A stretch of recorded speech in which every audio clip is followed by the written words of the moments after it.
Hello à tous, je suis super contente de vous retrouver aujourd'hui dans une nouvelle vidéo, les 10 commandements d'une jeune maman. Donc je vais vous donner mes astuces, mes conseils pour gérer le quotidien à la maison avec 1, 2 ou 3 enfants. Donc si ça vous intéresse, je vous propose de continuer à regarder la suite.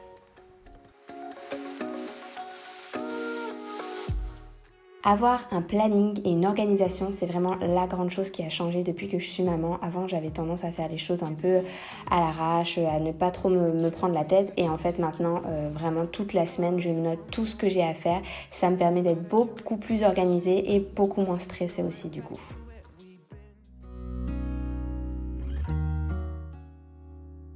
Ça, c'est vraiment une habitude que j'ai pris tout de suite, même avec Liam, même pour mon premier bébé, c'est de me coucher en même temps que mon enfant le soir. Surtout quand bébé ne fait pas ses nuits, que vous ne savez pas combien de fois il va se réveiller, etc.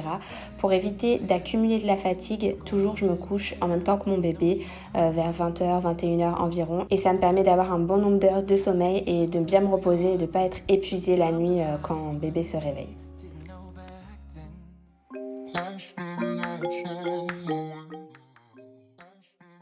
Je pense qu'on a toutes 5 minutes le soir à se consacrer, par exemple à consacrer à sa peau. Moi, je me maquille pas tous les jours, mais par contre, j'adore prendre soin de ma peau tous les jours en 5 minutes chrono. Franchement, c'est hyper rapide. J'adore utiliser les produits La Provençale Bio depuis pas mal de mois maintenant. Et voilà, les soins anti-âge pour les yeux, pour la peau sont vraiment géniaux. J'adore les textures de la crème de nuit. C'est vraiment une texture super agréable. Et c'est mon petit moment à moi le soir avant d'aller me coucher. J'adore prendre soin de ma peau et ma peau me remercie le matin quand je me réveille.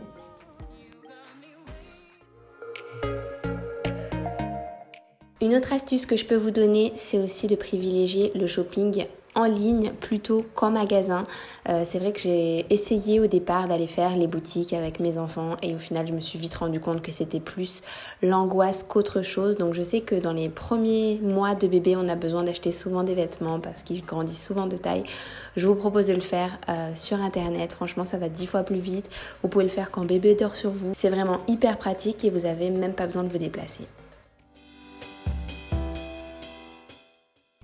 Je sors de chez moi tous les jours, ne serait-ce que pour 5-10 minutes, aller me promener en forêt. Ça fait vraiment du bien de prendre l'air frais, ça vous fait du bien à vous, ça fait du bien aussi à votre enfant de ne pas passer la journée enfermé à la maison. Donc dès qu'il y a un petit rayon de soleil, il faut en profiter pour sortir, se promener. Nous on a déménagé, on vivait en centre-ville et puis dès qu'on a eu notre premier enfant, on a déménagé un peu plus à la campagne pour pouvoir prendre l'air, ne pas avoir le bruit des voitures, etc. Avoir les arbres, se rapprocher de la nature. Ça fait un bien fou au moral.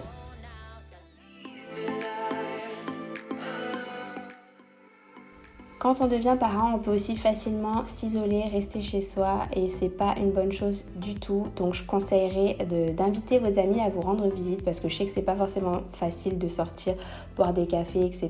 Mais par contre, vous pouvez toujours inviter vos amis chez vous, ils comprendront que c'est plus simple pour vous de les recevoir à la maison et puis comme ça, votre bébé peut dormir tranquillement pendant que vous prenez le café avec une copine.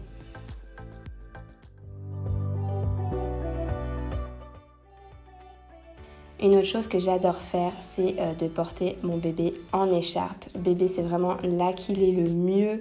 Et vous, ça vous laisse les 2 mains libres pour faire ce que vous avez envie, pour cuisiner, pour ranger votre maison, pour vous maquiller, pour travailler aussi sur l'ordinateur. Enfin bref, vous pouvez tout faire avec un bébé endormi dans une écharpe.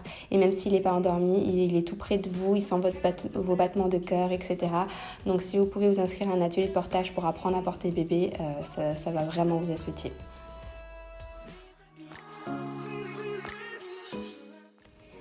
Ce conseil-là, il sera sûrement difficile pour les nouvelles mamans, surtout quand c'est un premier enfant, mais passer le relais, c'est super important, ne serait-ce que pour 1 heure ou 2, pour pouvoir prendre la voiture seule, aller se promener, aller se faire les ongles, les cheveux, etc.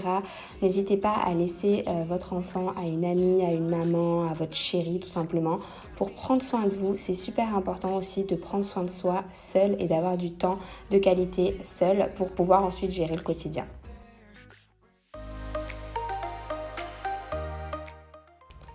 Souvent, quand on devient maman, on a envie d'être la maman parfaite, de tout faire parfaitement, que notre maison soit parfaitement rangée, que nos enfants soient parfaitement occupés, qui nous écoutent, etc. Et en réalité, ça se passe pas toujours comme ça. Donc dans ces cas-là, il faut pas hésiter à laisser aller, laisser sa maison en bordel si voilà, vous n'avez pas le temps de ranger. N'hésitez pas à aussi de temps en temps allumer la télé. Votre enfant ne va pas non plus mourir. On entend vraiment tout, on diabolise la télé, mais c'est pas un dessin animé de temps en temps qui fait de vous une mauvaise maman. Donc voilà, lâcher prise, c'est aussi super important.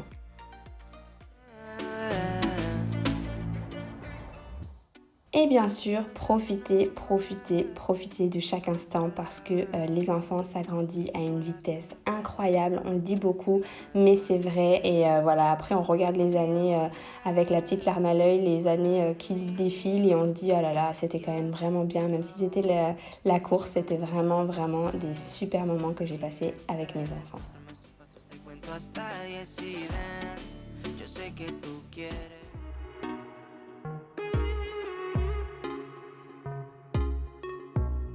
We've been here too long. I can't breathe, I can't take it slow. We're far away from home, but I can't wait to get you under my skin and right back to where we've been.